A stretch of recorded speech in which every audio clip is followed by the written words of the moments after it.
আসসালামু আলাইকুম। RFL wide drop presents ক্রিক টকে সকলকে আমন্ত্রণ। একটা ব্যাটার রান চেস করার সময় শুধুমাত্র ৮,০০০-এর ওপর রান করেছেন। সচিন টেন্ডুলকারের পর বিরাট কোহলি সেই ব্যাটার যিনি রান চেস করার সময় ৮,০০০-এর ওপর রান করেছেন।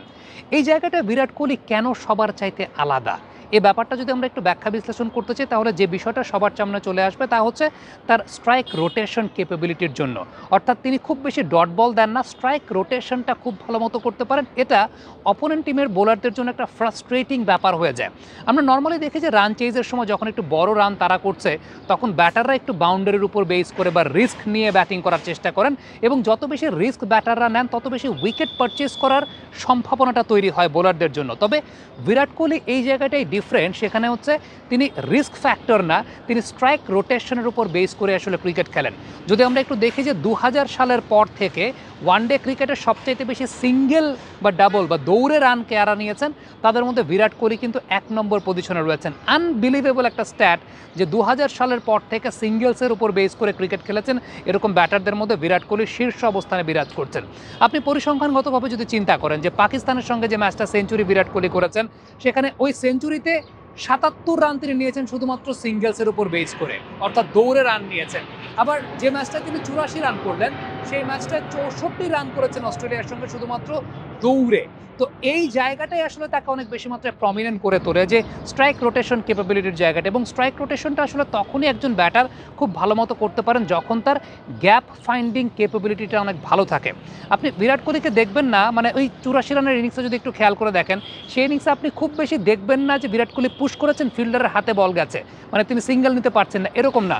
বিরাট কোহলি পুশ করছেন সেটা গ্যাপে পুশ করছেন। এই যে গ্যাপ বের করার জায়গাটা এটাই কিন্তু আসলে ওয়ানডে ক্রিকেটের মূল বৈশিষ্ট্যের জায়গা, এবং বিরাট কোহলি কেন গ্রেটেস্ট এভার ব্যাটসম্যানদের তালিকার মধ্যে ১-২-এ থাকবেন তার পেছনে সবচেয়ে বড় কারণটা হচ্ছে গ্যাপ ফাইন্ডিংয়ের জায়গাটা। আমরা দেখি যে আমাদের বাংলাদেশের ব্যাটাররা ম্যাক্সিমাম ক্ষেত্রে স্পিনের এগেনস্টে তারা স্ট্রাগল করেন সিঙ্গেলস নেওয়ার ক্ষেত্রে স্ট্রাগলটা এই কারণেই করেন তারা গ্যাপ ফাইন্ডিং রেশিওটা তাদের খুব কম। ইনসেক্ট রিপেলেন্ট মাস্টার ব্যাচ যুক্ত আরএফএল ওয়ার্ড্রোব কাপড় যত্নে রাখার নাম্বার 1 সলিউশন।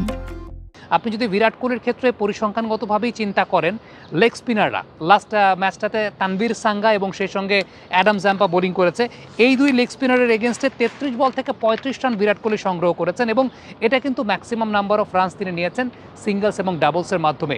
এই যে গ্যাপ ফাইন্ডিং করার জন্য বিরাট কোহলির টেকনিক্যাল জায়গা থেকে যদি আমরা একটু চিন্তা করি, খেয়াল করে দেখবেন বিরাট যে বলগুলো মিডল স্টাম্পে পিচ করছে টার্ন করে অফ স্ট্যাম্প দিয়ে বেরিয়ে যাচ্ছে, বিরাট কিন্তু হোল্ডিং পজিশনে থাকেন অনেকক্ষণ পর্যন্ত সিঙ্গেলটা নেয়ার ক্ষেত্রে, অর্থাৎ আগেই কিন্তু শর্ট অ্যাটেম্পটে যান না, একদম লাস্ট মোমেন্ট পর্যন্ত হোল্ডিংয়ে থাকেন, লাস্ট সেকেন্ডে ব্যাটের ফেসটাকে ওপেন করে গ্যাপটাকে গলিয়ে দেন। এটা কিন্তু একটা স্কিলের ব্যাপার।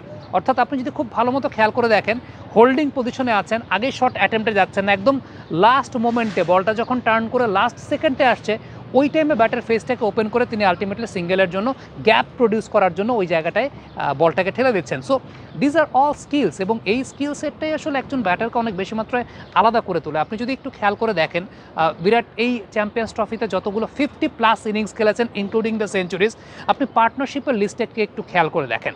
পার্টনারশিপের লিস্টটাতে বিরাট যখন পার্টনারশিপ করেছেন তার পার্টনারদের সঙ্গে, তার পার্টনাররা হয়তো বা বাউন্ডারিতে ডিল করেছেন, বাট বিরাট কোহলি সিঙ্গেলসে ডিল করেই তাদের চাইতে খুব বেশি পেছানো না। আপনি সাপোজ শ্রেয়াস আয়ারের সঙ্গে যদি চিন্তা করে দেখেন, শ্রেয়াস আয়ার টুক শ্রেয়াস আয়ার রিস্ক নিয়েছেন, কিন্তু বিরাট কোহলি রিস্ক না নিয়েও শ্রেয়াস আয়ারের সঙ্গে খুব বেশি ডিফারেন্স কিন্তু তার সেই জায়গাটায় নাই। So this is the factor আমার কাছে মনে হয় যে যেটা বিরাট কোহলিকে অনেক বেশি মাত্রায় প্রমিনেন্ট করেছে, one of the greatest of all time করেছে। বাউন্ডারি মারা হয়তো বা অনেক সময় অনেক ইজি একটা ব্যাপার হয়ে যায়, কারণ বাউন্ডারিতে নেগোশিয়েট করে আপনি হয়তো অনেক ডিপ বা বড় ব্যাটিং করতে পারবেন না, রিস্ক ফ্যাক্টর থেকে যে আউট হওয়ার সম্ভাবনা থাকে, বাট একদম চান্সলেস ব্যাটিং যেটাকে বলা হয় সেটা বিরাট কোহলি আসলে করে দেখিয়েছেন। কমেন্ট বক্সে আপনাদের মন্তব্য মতামত জানতে চাই, বিরাট কোহলির এই সামগ্রিক ব্যাটিংয়ের ধরনটা আপনাদের কাছে কেমন মনে হয় লিখে পাঠাবেন।